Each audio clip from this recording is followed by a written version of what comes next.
हमारे चैनल को सब्सक्राइब करें और बेल आइकन दबाएं।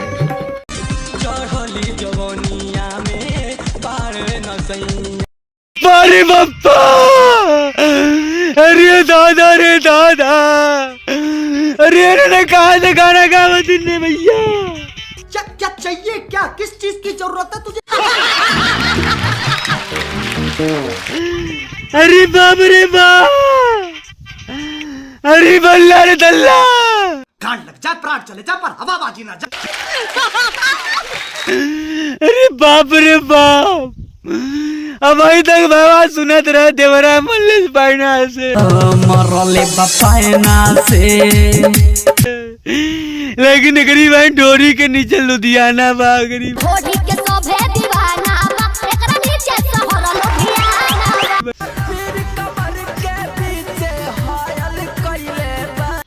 अब तोके सबके लगा दीपक बनारसी मुजरा करत हो।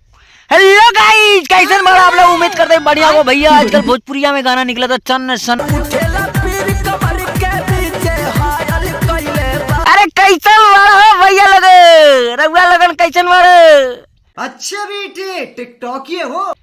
बहुत भैया वीडियो देख लो बस तुर्रम खान वाला, लेकिन भैया ये मुजराबाजी दीपक बनारसी का एल्बम अपने जिला जवार बनारस से गौरा कइले बगोली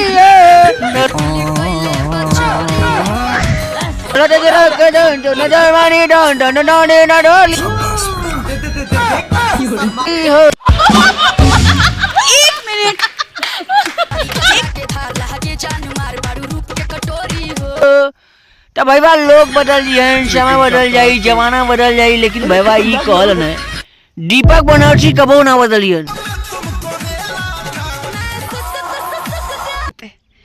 अरे गरीब बहनी के आगल पागल, अरे भाई आवा हो जल्दी से, गरीब बहनी के आगल पागल करे तो रहने का जमन मन के तवन तो ने शुरू कर हुआ।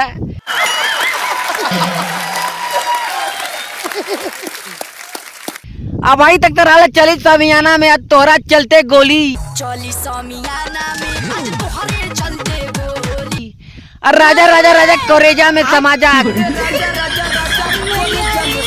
कभी चीट कभी पॉट सैया मारे सटा शॉट,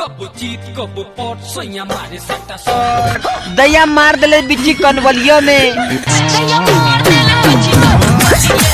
अरे करीब पहले दीने में नहीं, राती में नहीं, नहीं बोरहरी में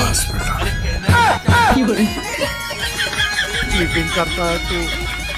अरे जिंदा मत थोड़ा सालो, अभी ले महके करुआ तेल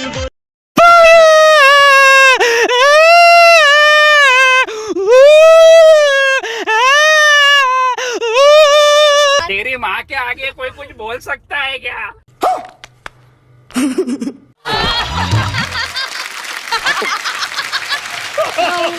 तेरी माँ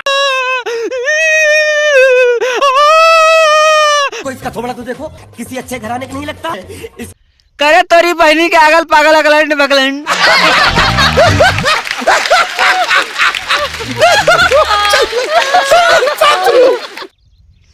करे तोरने के ना समझ में भाई तक तो सुनली है, देवरा के चुम्मा न देरली तो मल्लेश पायना से, देवरा के देनी ना चुम्मा तो मरले पायना।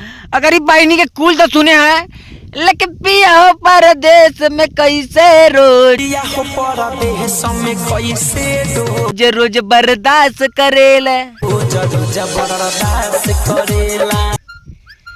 तोरी बहनी के आगल पागल चोद, अब पिया न परदेश में रोज बर्दाश्त कैसे करत हो जानती न। कमाल के यार, इनके इतने मजेदार किस्से जी चाहता कि सुनते रहे बैठ के।